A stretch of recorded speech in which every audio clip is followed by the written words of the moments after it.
रोहित पवार यांनी जितेंद्र आव्हाडांना घरचा आहेर दिलाय। जितेंद्र आव्हाड यांनी रामाबद्दल वादग्रस्त वक्तव्य केलं, त्यावरून रोहित पवारांनी ट्विट करून आव्हाडांना घरचा आहेर दिलाय। राज्यातील महत्त्वाचे मुद्दे सोडून देव आणि धर्मावर बोलणं सोडलं पाहिजे।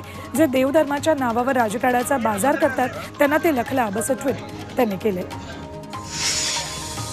आव्हाडांच्या वादग्रस्त वक्तव्यावरून आदित्य ठाकरेंनीही जितेंद्र आव्हाडांना घरचा आहेर दिलाय।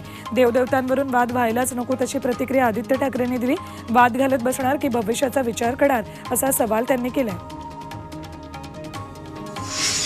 दीड दमडीच्या राजकारणासाठी कुठल्या थराला जाता अशा शब्दात तुषार भोसले यांनी आव्हाडांच्या रामाबद्दलच्या वक्तव्याचा समाचार घेतलाय। तर शरद पवार तुमच्या चेल्यांना सुधारायला सांगा असा इशाराही भोसलेंनी दिला। जितेंद्र आव्हाड यांनी केलेल्या वक्तव्याचा निषेध करत त्यांच्यावर येत्या 24 तासात गुन्हा दाखल करण्याची मागणी अजित पवार गटाने केली।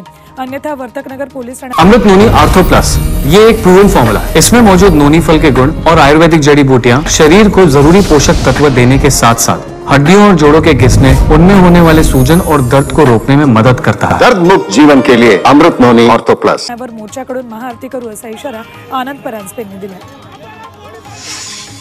राष्ट्रवादीचे अध्यक्ष शरद पवारांनी शिर्डीत साईबाबांचं दर्शन घेतलं। यावेळी सुप्रिया सुळेही सोबत होत्या। शरद पवार गटाचं शिर्डीत 2 दिवसीय शिबिर सुरू आहे। आजचा शिबिराचा दुसरा दिवस आहे। पवारांनी साईंच्या दर्शनानं आजच्या दिवसाची सुरुवात केली। काल आव्हाडांनी रामाबद्दल वादग्रस्त विधान केलं। आव्हाडांच्या या विधानावर पवारांनी बोलणं टाळलं। आजपासून राष्ट्रवादी आमदार अपात्रतेबाबतच्या याचिकांवरील सुनावणी सुरू होती। विधानसभा अध्यक्ष राहुल नार्वेकर यांच्या पुढेही सुनावणी होईल। सुप्रीम कोर्टाने दिलेल्या मुदतीत निर्णय घेणार असं नार्वेकर म्हणतात। शिवसेनेच्या आमदार अपात्रता याचिकेवरही वेळेत निकाल लागेल असंही ते म्हणालेत। राज्य मागासवर्ग आयोगाची आज पुण्यात बैठक होतीये।